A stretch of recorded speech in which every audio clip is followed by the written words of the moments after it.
Ele a expulsou sem saber que ela estava grávida de trigêmeas. 3 anos depois ele viu 3 menininhas idênticas a ele. A cobertura de Murilo Guedes tinha vista para o horizonte da cidade, parecendo uma sala do trono na Avenida Paulista. Era tarde da noite, as janelas do chão ao teto refletiam o skyline brilhante lá fora, enquanto a tensão se adensava dentro das paredes. Júlia estava perto da porta, mal conseguindo se manter de pé, suas feições suaves pálidas e os lábios tremendo.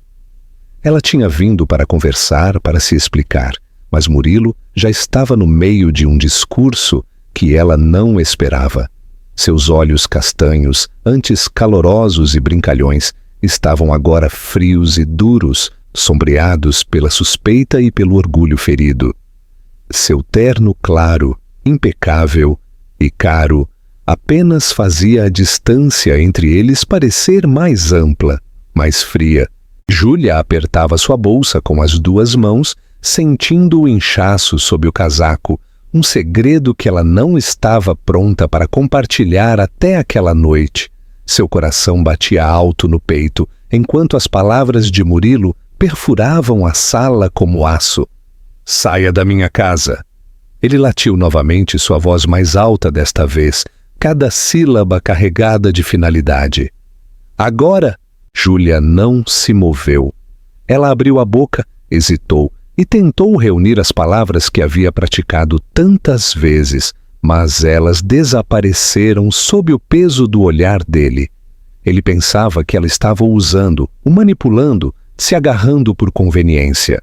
Ele havia construído muros após anos de traição, e naquela noite ele acreditava que ela era apenas mais uma mentira.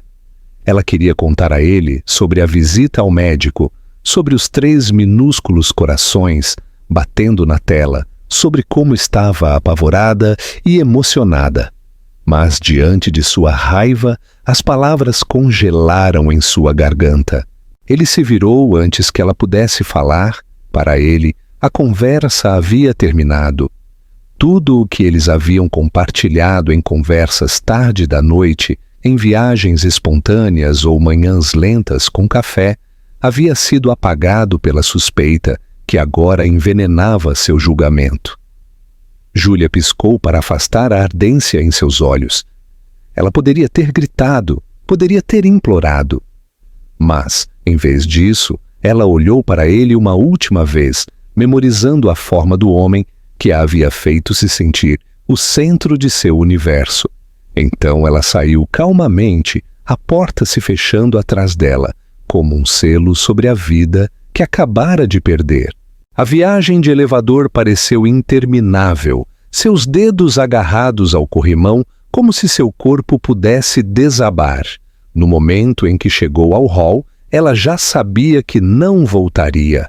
Ela não tinha plano, apenas uma certeza crescente de que aquilo não era apenas um coração partido, era uma encruzilhada, e ela a percorreria sozinha. O que Murilo não sabia, o que ele nem sequer lhe deu a chance de dizer, era que ela estava grávida de suas filhas. 3 delas, idênticas, ela havia descoberto apenas 2 dias antes e não parava de pensar em como contar a ele desde então. Mas agora, esse futuro havia se despedaçado. Júlia saiu para a rua. O ar da noite fresco e cortante na capital paulista. Seu mundo havia mudado inteiramente e ele nem sequer sabia. Ela sussurrou para as vidas minúsculas dentro dela. "Está tudo bem, eu cuido de vocês."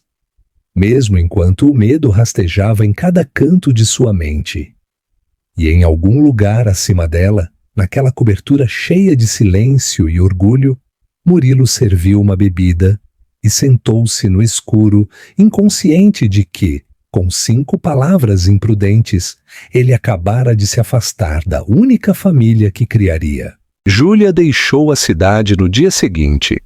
Ela não disse a ninguém para onde estava indo, nem mesmo a sua amiga mais próxima, e não levou muito, apenas 2 malas, o resto de suas economias e a calma resolução de alguém que não tinha escolha a não ser recomeçar.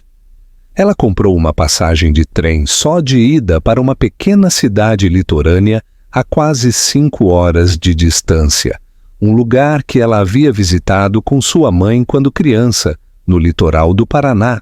Não havia plano além disso, nenhum emprego em vista, nenhum apartamento esperando. Mas a ideia de ficar em São Paulo, de ver o nome de Murilo em outdoors e revistas de negócios enquanto carregava um pedaço dele dentro dela, era insuportável. O trem balançou suavemente enquanto se afastava da vida que ela conhecia, do mundo que ela pensou que construiria com ele. Ela segurou o casaco fechado sobre a barriga e olhou pela janela sem chorar, apenas em silêncio, porque já havia chorado demais. A cidade que ela chegou era pequena, sonolenta e cercada por florestas de pinheiros e falésias cinzentas à beira-mar. O tipo de lugar onde estranhos acenavam ao passar e onde segredos podiam ficar enterrados, se você precisasse. Júlia encontrou um quarto temporário em uma modesta pensão administrada por uma viúva que não fazia perguntas e preparava sopa quente. Nas semanas seguintes, ela andou por toda parte procurando trabalho, tentando evitar que o pânico a engolisse por inteiro. Eventualmente, ela encontrou um emprego de meio período em uma pequena padaria. Não era glamouroso, mas era o suficiente para cobrir o aluguel de um chalé de um quarto nos arredores da cidade, com tinta lascada nas janelas e tábuas rangentes que a lembravam de que estava segura. A gravidez progrediu rapidamente. Seu corpo mudou de maneiras que ela não esperava, não apenas porque estava carregando trigêmeas, mas por causa da solidão que se instalou em seus ossos como a geada do inverno.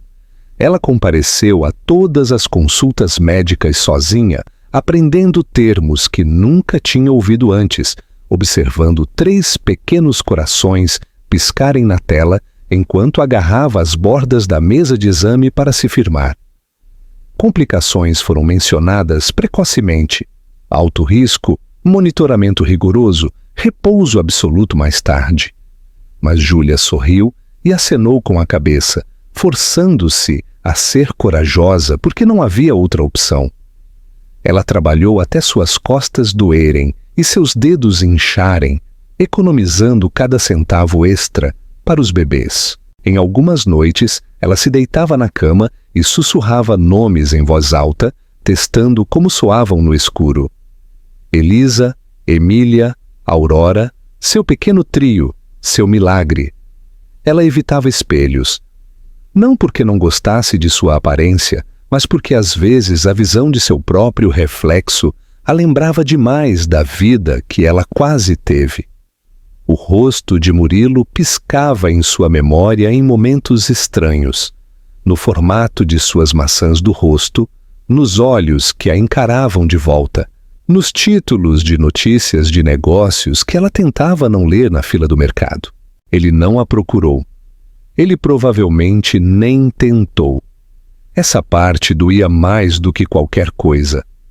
Não a briga, não a dispensa cruel, mas o silêncio depois, a confirmação de que ela importava tão pouco. Mas as meninas continuaram crescendo, e sua força também. Quando as contrações começaram cedo, com pouco mais de 32 semanas, ela ficou apavorada.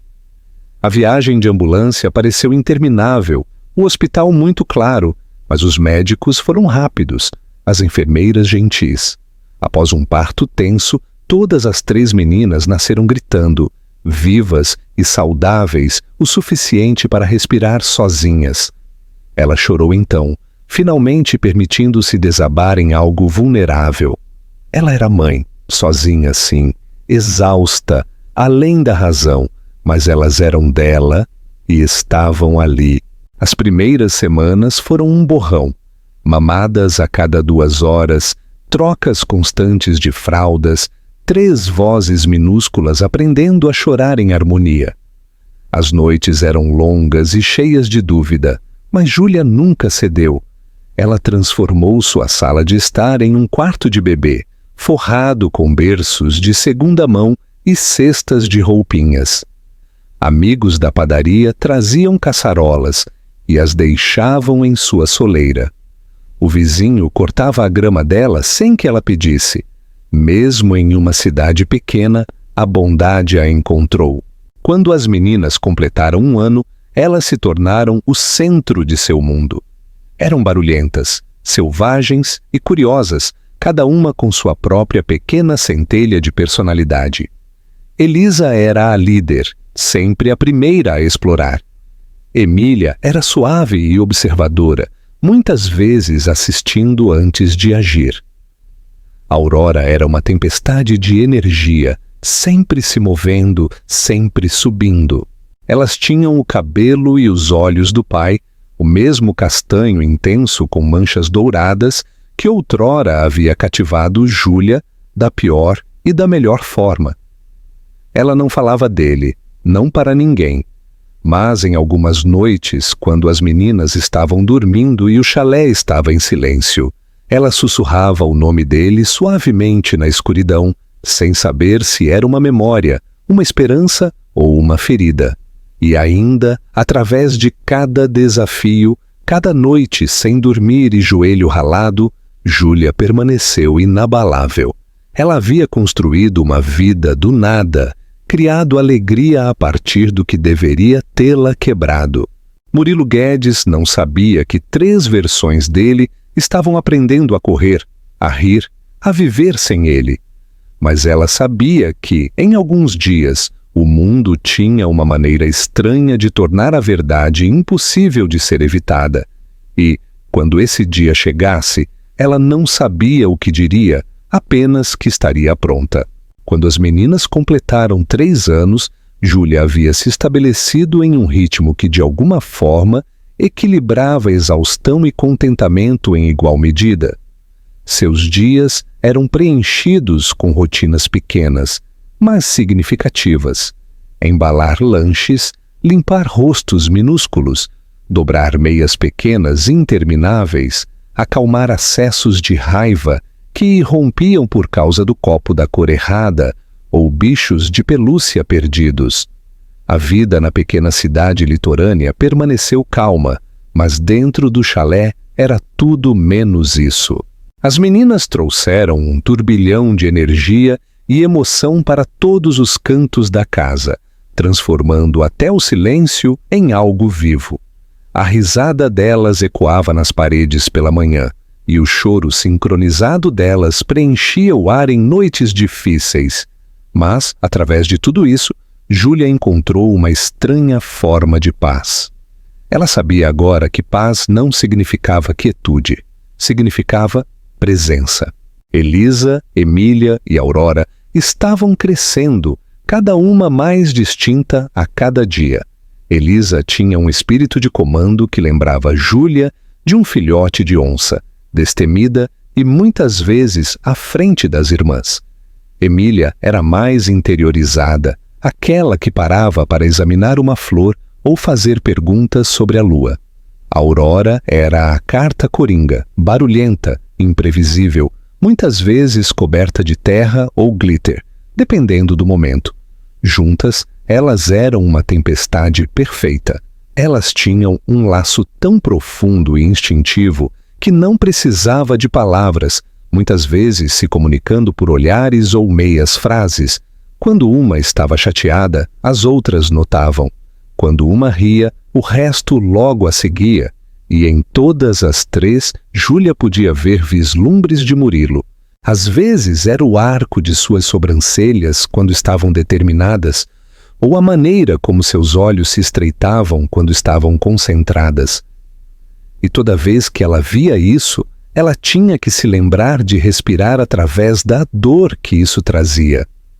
Ela não falava o nome dele, não na frente das meninas, nem mesmo em sua própria mente, quando podia evitar.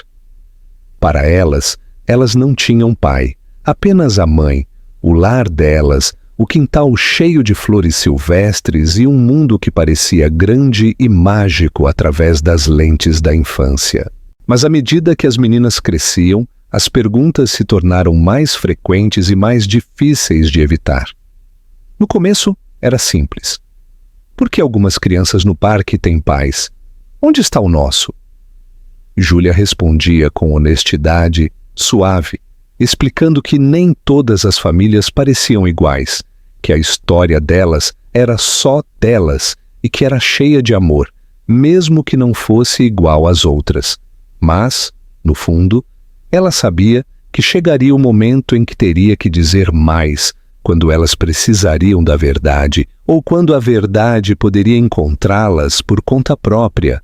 O que Júlia não sabia era que Murilo havia começado a sentir as rachaduras na vida que ele achava perfeita. Seus negócios continuaram a crescer, seu nome continuou a aparecer em manchetes, mas, por dentro, algo havia mudado. Começou sutilmente com o vazio durante as viagens de negócios, o leve aborrecimento com os brindes de champanhe que antes o faziam se sentir poderoso, o estranho desconforto que sentia ao entrar em sua cobertura e perceber como ela havia se tornado completamente sem vida. Ele namorava casualmente, mas nenhuma das conexões durava. Nenhuma das mulheres ria como Júlia. Nenhuma delas olhava para ele como se ele fosse mais do que o império que construiu. O eco do silêncio dela nunca o deixou. Isso o assombrou por 3 anos, ficando mais alto quanto mais ele tentava ignorá-lo. Ele ainda não sabia que ela estava grávida. Ele havia dito a si mesmo por tanto tempo que a partida dela foi egoísta, manipuladora, até mesmo cruel. Mas se isso fosse verdade, ela não teria entrado em contato? Ela não teria exigido algo, dinheiro, atenção, vingança? Em vez disso, ela havia desaparecido, como se a presença dele em sua vida tivesse sido uma ferida profunda demais para ser revisitada. Esse pensamento começou a incomodá-lo. E se ele estivesse errado? E se sua raiva o tivesse cegado para algo real? Certa noite, enquanto Júlia estava sentada na varanda, observando as meninas brincarem com gravetos no quintal, construindo alguma fortaleza imaginária, ela sentiu uma estranha sensação de que o tempo se dobrava sobre si mesmo. 3 anos atrás, ela estava sozinha, com medo, insegura se sobreviveria ao que estava por vir. Agora seu mundo estava longe de ser perfeito, mas era dela. Ela havia conquistado cada grama de sua alegria. E embora uma parte dela ainda doesse, ainda carregasse a cicatriz do abandono, ela não se sentia mais impotente. Se Murilo Guedes voltasse para a vida delas, ela o enfrentaria não como a mulher quebrada que ele deixou para trás, mas como a mãe de 3 filhas que nunca precisaram dele para saber seu valor. Ela ainda não sabia, mas esse momento estava mais próximo do que ela pensava. O reencontro inevitável. O gala anual de caridade da cidade era um evento que Júlia nunca planejou participar. Era muito chique, muito lotado, e a lembrava demais de um mundo que ela havia deixado para trás. Mas, neste ano, uma amiga da padaria, agora no comitê organizador, gentilmente insistiu para que ela fosse. Só por um pouco, ela disse: "Traga as meninas, é um evento familiar agora. Jogos, música, barracas de comida. Você vai se misturar." Júlia não estava convencida, mas as trigêmeas ouviram a conversa e a ideia de se vestir para algo fora do mundo normal delas acendeu uma empolgação que ela não podia ignorar. Elas vestiram vestidos de cores claras e laços combinando. Júlia vestiu um vestido azul claro que não usava há anos. Ainda servia, embora parecesse pertencer a outra pessoa. Ao olhar para seu reflexo, mais suave agora, mais sábia, mais centrada, ela sentiu uma estranha calma. Ela não tinha certeza do porquê, mas algo nela pressentia que aquela noite poderia mudar algo. O evento foi realizado no único restaurante sofisticado da cidade, um prédio com fachada de vidro com vista para o mar. Luzes de ferry alinhavam-se à passarela. A música vinha de um pequeno quarteto de cordas no canto, e famílias se reuniam no terraço ao ar livre sob um suave pôr-do-sol alaranjado. Júlia chegou com suas filhas a tiracolo, as mãozinhas delas agarradas às suas, enquanto elas observavam o espetáculo. As meninas, vestidas com trajes simples, mas adoráveis, que ela encontrara em brechós, pareciam mágica em movimento, curiosas, sorrindo, inconfundivelmente idênticas. Elas encantavam todos por quem passavam. Ninguém teria adivinhado que eram filhas de um dos CEOs mais poderosos do país. No mesmo evento, em um mundo que raramente se sobrepunha ao de Júlia, Murilo Guedes havia chegado com uma delegação de sua fundação. Sua presença era solicitada pela publicidade, pelas câmeras, pela imprensa, pela influência. Ele vestia um terno bege claro que acentuava seus traços, seu cabelo castanho escuro penteado para trás, sua expressão ilegível como sempre. Ele apertou as mãos, sorriu educadamente, fez discursos curtos, mas estava distante, apenas cumprindo o protocolo, desconectado mesmo no meio de uma sala construída para a celebração. Seu assistente lhe entregou uma taça de champanhe, justamente quando ele se virou para examinar a multidão, não procurando por nada, simplesmente observando. E então ele a viu. Ela estava parada perto da mesa de sobremesas, meio virada para as meninas, que riam de algo em seus pratos de papel. O cabelo loiro de Júlia estava preso frouxamente, e o vestido suave que ela usava tremulava ao seu redor na brisa do mar. Ela ainda não o tinha visto, mas ele a viu. E então ele viu elas. 3 menininhas. 3. Não uma, não 2, mas 3. Elas pareciam espelhos uma da outra, e dele. Sua respiração ficou presa em seu peito tão forte que ele teve que pousar o copo. Ele olhou fixamente, sem querer, o coração batendo forte, toda a parte lógica de seu cérebro tentando rejeitar o que seus olhos já sabiam. Ele avançou antes de pensar, antes de planejar, antes de entender o que estava fazendo. Era instinto, um puxão gravitacional. Ele caminhou em direção a ela pela varanda de pedra, serpenteando entre os grupos de convidados, sem piscar, sem respirar. Júlia se virou então. Ela soube no momento em que seus olhos encontraram os dele. Seu corpo congelou primeiro, depois sua expressão mudou. Choque, descrença, depois algo mais frio, mais cauteloso. Ela não se moveu. As meninas continuaram rindo ao lado dela, inconscientes, quando Murilo parou na frente dela. Ele não conseguiu encontrar palavras a princípio. Ela parecia exatamente a mesma, e ainda assim, completamente mudada. Mais mulher do que menina, mais mãe do que qualquer coisa que ele se lembrava. E atrás dela, 3 menininhas com o cabelo, e os olhos dele brincavam calmamente, a verdade gritando para ele, sem uma única palavra ser dita. Ele finalmente perguntou calmamente, como se sua voz estivesse falhando. Elas são minhas? Júlia não respondeu imediatamente. Sua mandíbula apertou levemente. Ela se virou para olhar as meninas, que agora olhavam curiosamente para o estranho. Então ela se virou para ele e, com uma calma que vinha de anos de segurar tudo, disse: Sim, suas, todas as 3. Ele cambaleou ligeiramente para trás, como se as palavras o tivessem atingido como um golpe físico. Ela não explicou mais, não chorou nem atacou. Sua voz não continha raiva, apenas exaustão. Ela já havia vivido as partes mais difíceis sem ele. Uma das meninas, Elisa, caminhou até Murilo com a cabeça inclinada. Ela o estudou em silêncio por um momento, então disse: "Você se parece com a gente." Murilo não conseguia respirar. Júlia estendeu a mão para a dela gentilmente. "Vamos, querida, vamos tomar um ar."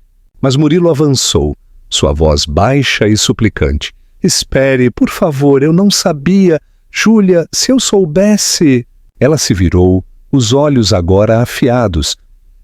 "Mas você não se importou o suficiente para perguntar?" E com isso ela passou por ele, as filhas a seguindo de perto. Ele não a perseguiu, não então, não ainda. Mas nada jamais seria o mesmo novamente. A redenção conquistada. Murilo não dormiu a noite após o gala de caridade. Ele voltou para sua cobertura na cidade, mas tudo parecia errado. O silêncio que antes era reconfortante agora gritava.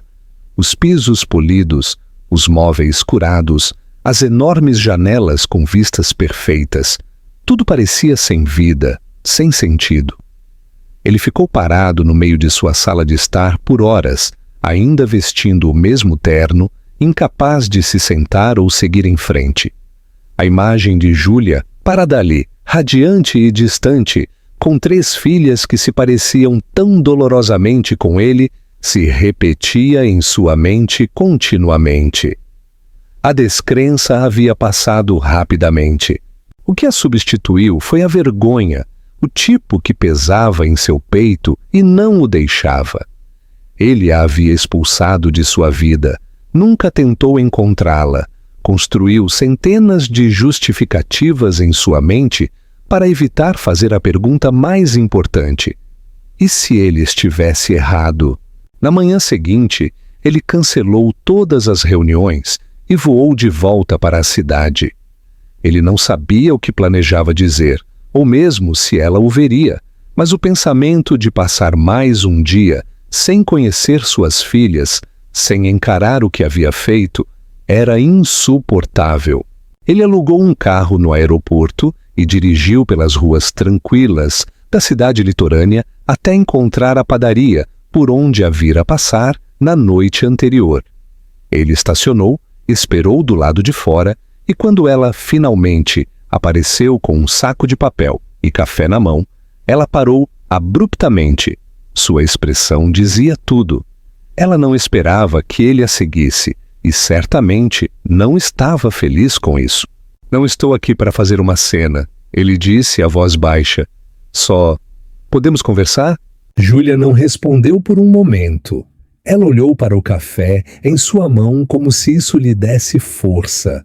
E finalmente disse: "Você tem 5 minutos." Eles se sentaram em um banco próximo, aninhados entre 2 sebes, onde o barulho da rua era fraco.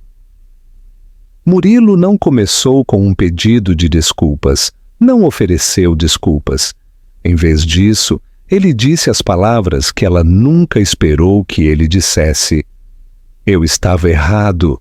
Ele disse a ela que havia pensado que ela estava o manipulando, que ele deixou o medo e o orgulho falarem mais alto do que seu coração. Ele admitiu que havia sido muito orgulhoso para olhar para trás e muito arrogante para imaginar que ela poderia ter se afastado por razões maiores do que uma briga. E então ele fez a pergunta que mais o assombrava: "Por que você não me contou?" Júlia olhou para ele por um longo tempo. Sua voz estava calma quando ela finalmente respondeu, mas carregava o peso de 3 anos atrás dela. "Você me disse para ir embora, Murilo. Você não apenas fechou a porta, você a bateu. Eu estava assustada, grávida e sozinha. E eu sabia que mesmo que voltasse para te contar, você não teria ouvido. Você já tinha terminado comigo antes mesmo que eu tivesse a chance." Ela não disse isso para machucá-lo, era apenas a verdade. Ele baixou os olhos, envergonhado. "Eu deveria ter tentado te encontrar." Ela assentiu. "Sim, você deveria." Eles ficaram em silêncio por mais alguns minutos. Então Murilo perguntou sobre as meninas. Os nomes delas, do que gostavam, se tinham cores favoritas ou rotinas para dormir. Ele perguntou suavemente, cautelosamente, como se cada detalhe fosse um presente que ele não tinha certeza se merecia. E Júlia respondeu, não porque devia a ele, mas porque as meninas mereciam um pai que quisesse conhecê-las. Enquanto ela falava, algo em sua voz suavizou. Ele notou, mas não ousou confundir com perdão, ainda não. Antes de se separarem, ele fez a pergunta que o atormentava desde a noite anterior. Eu posso conhecê-las? Não digo hoje, digo quando você estiver pronta nos seus termos. Júlia não disse sim, mas também não disse não. Em vez disso, ela simplesmente disse, vamos ver. Ele considerou isso um começo. Naquela noite, quando Júlia contou às meninas que alguém havia perguntado sobre elas, elas tinham uma dúzia de perguntas. Qual é o nome dele? Ele é legal? Ele gosta de cookies? Ela não mencionou quem ele era, ainda não. Mas quando Elisa disse, ele parece alguém que quer ser nosso amigo. Júlia não conseguiu impedir a lágrima que escorreu por sua bochecha, porque pela primeira vez em anos, ela não estava completamente sozinha em criá-las. O homem que ela amou, que a havia afastado tão descuidadamente, finalmente apareceu não para reivindicar, não para controlar, mas para entender. E isso mudou tudo. O homem que aprendeu a ficar Murilo começou a visitar a cidade discretamente, sem chamar a atenção. Ele alugou um pequeno apartamento perto da borda do bairro e manteve sua presença discreta, como se temesse que um único erro fizesse Júlia desaparecer novamente. Ele não tentou apressar as coisas, não exigiu ver as meninas ou pediu segundas chances a Júlia. Em vez disso, ele apareceu de maneiras pequenas e consistentes, trazendo livros para doar para a pré-escola local, oferecendo-se para ajudar a consertar um balanço quebrado no parquinho, ocasionalmente comprando muffins demais na padaria e fingindo que era um acidente. A princípio, Júlia permaneceu distante, educada, mas cautelosa, observando tudo o que ele fazia com olhos atentos. Mas ela notou a diferença imediatamente. Ele não era o mesmo homem que antes dava ordens de quartos luxuosos. Havia algo mais lento nele agora, mais cuidadoso, como se entendesse a facilidade com que a confiança podia se quebrar e a dificuldade de reconstruí-la. As meninas o conheceram por acaso. Era uma tarde de domingo e Júlia estava as levando para a casa do parque quando viram Murilo ajoelhado ao lado de um arbusto tentando atrair um gato de rua com uma lata de atum. Aurora, destemida como sempre, correu até ele e perguntou se o gato tinha nome. Murilo olhou para cima, assustado, e quando viu todas as 3 meninas olhando para ele com os mesmos olhos castanhos arregalados, mal conseguiu responder. Júlia observou o momento a uma curta distância, sua respiração suspensa ao ver como elas se agrupavam naturalmente ao redor dele. Ele falava gentilmente, agachado no nível delas, perguntando seus nomes, mesmo sabendo. Elas riram quando ele pronunciou Aurora errado de propósito, e Emília, geralmente a mais tímida, escorregou a mão na dele sem perceber. Depois de alguns minutos, Júlia as chamou de volta, pronta para encerrar o encontro, mas as meninas protestaram. Podemos ver o homem do gato de novo? Elisa perguntou mais tarde, e Júlia apenas assentiu, sem saber como explicar a dor em seu peito. A partir de então, as meninas o viram mais. Visitas curtas no parque, jogos espontâneos de pega-pega, ajuda com projetos de arte durante a hora da história na biblioteca. Murilo nunca pressionou, nunca se referiu a si mesmo como o pai delas, nem tentou substituir ninguém. Em vez disso, ele fazia perguntas sobre os interesses delas, deixava-as contar longas histórias sinuosas sobre criaturas imaginárias e memorizava cada detalhe que elas ofereciam. Ele as fazia se sentir importantes, vistas.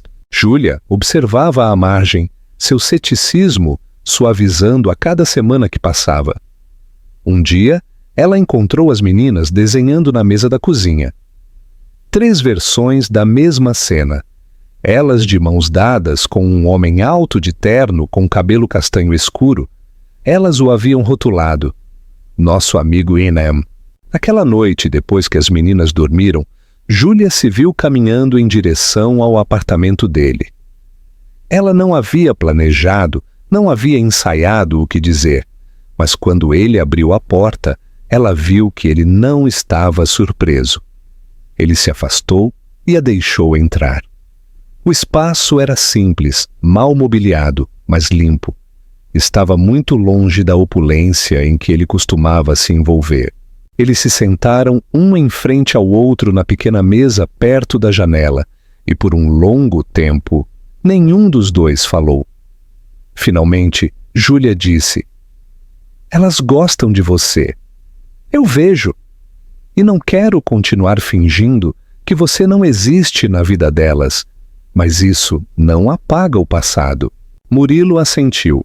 "Não espero que apague, eu só quero fazer parte do presente e, se tiver sorte, talvez do futuro." Ela o estudou, tentando encontrar os velhos padrões: arrogância, defensiva, controle. Mas eles haviam sumido. O que restava era algo que ela nunca tinha visto antes: humildade, arrependimento, um homem tentando se tornar melhor, não para se exibir, mas porque ele havia aprendido o preço de falhar com as pessoas que mais importavam. Ele não pediu para passar a noite. Ele não se moveu para mais perto, nem pegou sua mão. Ele simplesmente disse: "Obrigado por me deixar ficar perto delas. Isso é mais do que eu mereço." Júlia saiu logo depois, sua mente emaranhada em pensamentos, mas algo havia mudado, não em grandes gestos ou perdão repentino, mas na tranquila compreensão de que a cura já estava acontecendo, um momento de cada vez. No dia seguinte, ela lhe deu um pequeno caderno cheio de notas sobre as meninas, comidas favoritas, alergias, rotinas, medos e canções de ninar. Era um guia, uma ponte entre a vida que ela havia construído e aquela à qual ele esperava se juntar. E quando ele o pegou em suas mãos, algo em ambos finalmente relaxou. Não era mais sobre o que havia sido perdido, era sobre o que ainda poderia ser salvo. O 4º aniversário. O verão chegou à cidade com longas tardes douradas e brisas suaves do oceano que faziam as árvores sussurrar e as calçadas cintilar sob a luz fraca. Para Júlia, marcou 3 anos desde que seu mundo havia se dividido em 2. Mas, ao contrário dos verões anteriores que ela havia passado apenas sobrevivendo, este parecia diferente. Havia um novo ritmo em seus dias, uma mudança sutil no ar. As meninas riam mais alto agora, a alegria delas mais profunda, mais fundamentada. Elas haviam começado a incluir Murilo em suas vidas diárias, sem que Júlia precisasse orquestrar.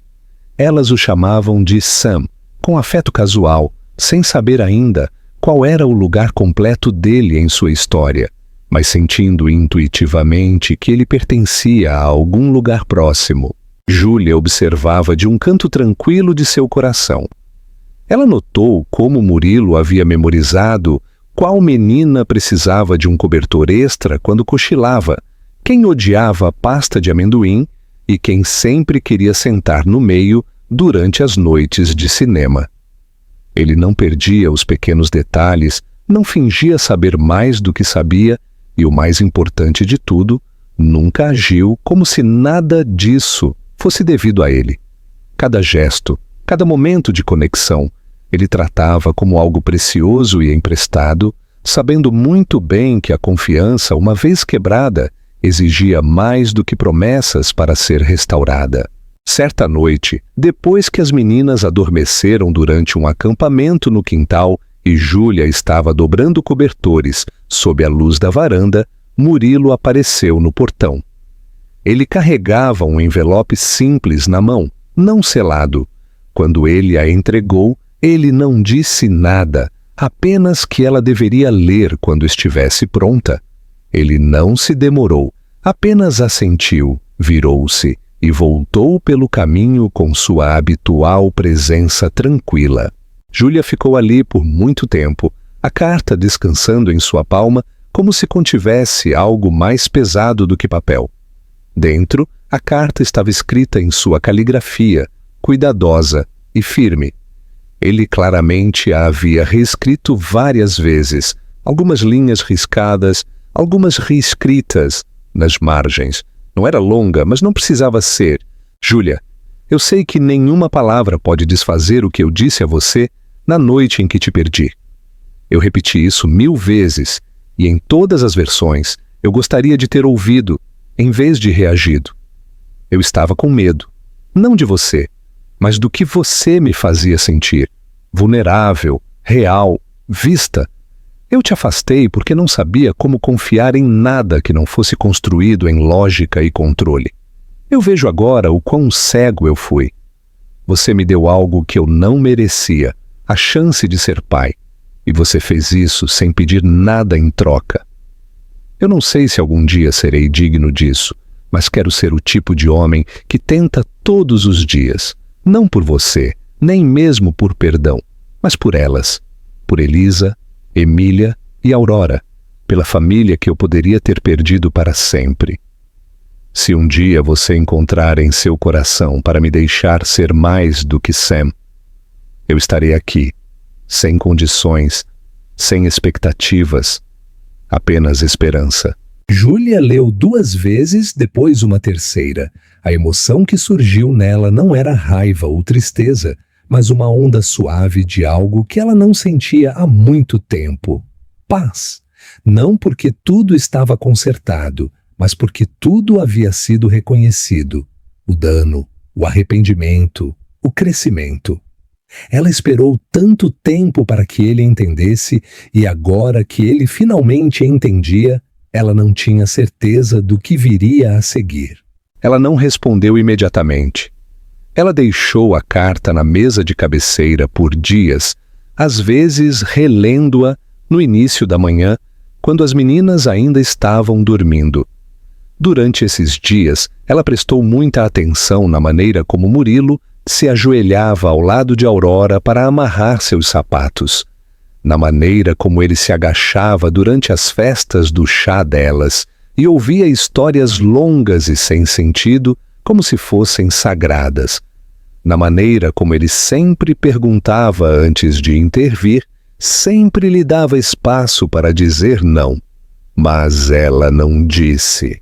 Certa noite de sexta-feira, Júlia o convidou para jantar. Sem motivo, sem desculpa, apenas eles na casa que ela havia construído sem ele. Ela o observou tirar o casaco e ajudar a pôr a mesa, observou as meninas o arrastarem para a rotina da noite como se ele sempre estivesse ali.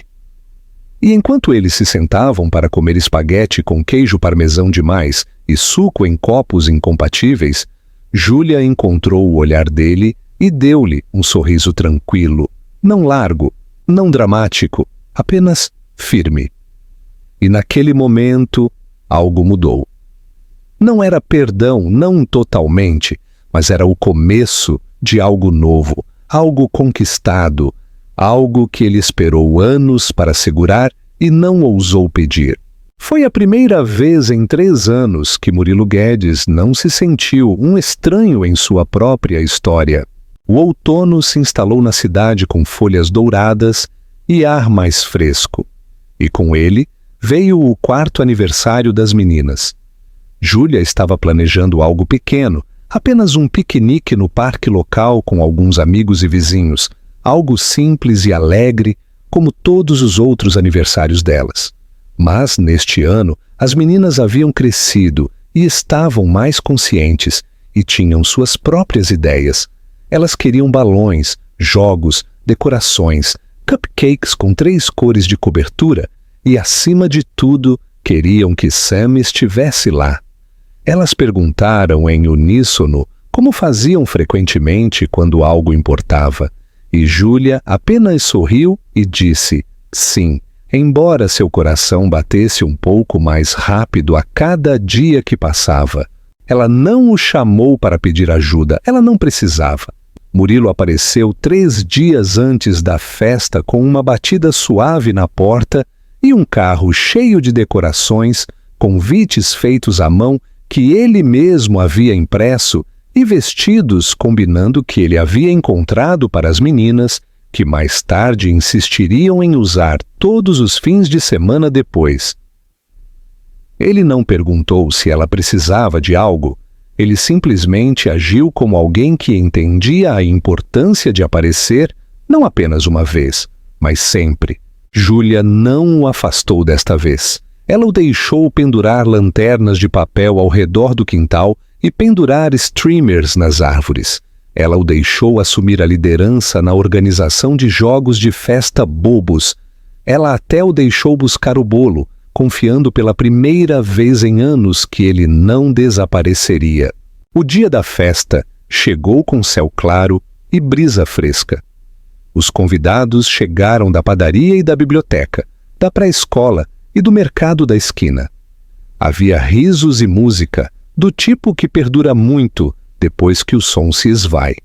As meninas estavam radiantes em seus vestidos combinando, seus cachos pulando enquanto corriam pela grama, as risadas ecoando enquanto Murilo as girava como se tivesse feito isso a vida toda.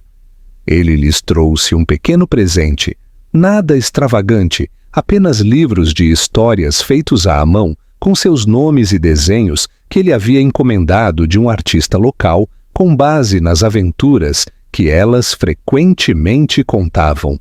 Elas os seguravam como tesouros. Júlia observava tudo debaixo da sombra de um velho ipê, seu coração inchando e doendo ao mesmo tempo.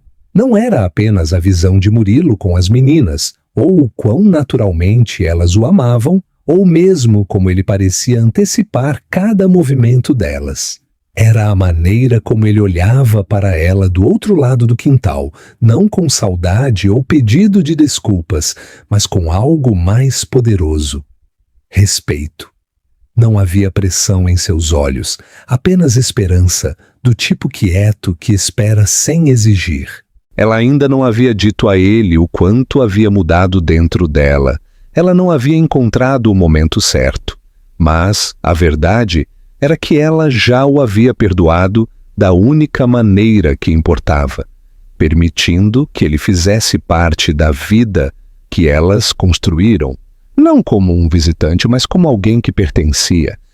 Enquanto o sol se punha e os últimos convidados começavam a ir embora, as meninas estavam aninhadas em um cobertor com Murilo, ouvindo-o ler uma das histórias que ele havia escrito. A cabeça delas repousava em seus ombros, os dedos brincando com os botões de sua camisa, os olhos pesados com o tipo de sono que só vem depois de um dia perfeito. Júlia se aproximou e sentou-se ao lado dele, os braços quase se tocando. Ele olhou para ela e sorriu, cansado, mas realizado, e ela sorriu de volta sem hesitar. "Eu tenho pensado", ela disse suavemente, quase mais para si mesma do que para ele, "sobre o que as meninas vão se lembrar, sobre o que eu vou me lembrar." Ele assentiu lentamente. "Espero que sejam as partes boas." "São", ela disse, "serão." Houve um longo silêncio entre eles, não pesado, mas reconfortante, como uma respiração compartilhada. E então ela acrescentou: "Você pode ficar esta noite se quiser." Ele não respondeu imediatamente, não se moveu de repente nem deixou as emoções transbordarem. Ele apenas olhou para ela como se estivesse esperando por essa frase há anos e não quisesse fazer nada para quebrar o momento. Quando ele finalmente falou, sua voz estava firme. "Eu quero, mas só se for o que você quer também." Ela assentiu. Naquela noite, depois que as meninas foram levadas para a cama, depois que a cozinha foi limpa e o bolo restante guardado na geladeira, Murilo não voltou para seu apartamento. Ele ficou, não apenas na casa, mas no espaço tranquilo que Júlia havia mantido escondido dele por tanto tempo. Ele ficou na sala de estar, sentado no sofá ao lado dela, enquanto a noite se instalava ao redor deles, enquanto a música suave tocava e a luz de velas tremeluzia. Eles não conversaram muito, não precisavam. Pela manhã, as meninas acordaram e o encontraram ainda lá, tomando café com a mãe, como se ele sempre tivesse feito parte da manhã. E naquele momento, Júlia soube que algo importante havia acontecido. Não alto, não dramático, mas real. O perdão havia se transformado em algo mais profundo, uma escolha, um segundo começo. Não veio fácil, não veio rápido, mas veio honestamente, através do tempo, do esforço, dos erros e da reconstrução silenciosa de um laço quebrado. Eles não eram as mesmas pessoas que haviam sido, mas juntos haviam se tornado algo mais forte, algo inteiro, uma família. O final da história parece merecido, não porque tudo acaba perfeitamente, mas porque honra a jornada difícil, muitas vezes dolorosa, que ambos os personagens tiveram que percorrer para chegar lá. O perdão não vem facilmente, especialmente quando a confiança foi quebrada e anos foram perdidos. O que torna essa conclusão satisfatória é que ela não depende de grandes gestos românticos ou redenção apressada. Em vez disso, é construída sobre pequenos atos de consistência, humildade e coragem emocional. Murilo não entra para resgatar ninguém. Ele aprende a aparecer, ouvir e crescer. Júlia não esquece o passado. Ela lembra, processa e escolhe abrir seu coração novamente sem perder sua força. As crianças também não são apenas personagens de fundo. Elas são a ponte, o espelho e a razão pela qual ambos os pais evoluem. É um final esperançoso, mas não irrealista. É isso que lhe dá peso. A história choca não com o escândalo, mas com a sinceridade. Ela nos lembra que às vezes o maior ponto de virada não é vingança ou revelação, é cura. E a cura, quando conquistada, é o tipo de final mais poderoso que existe.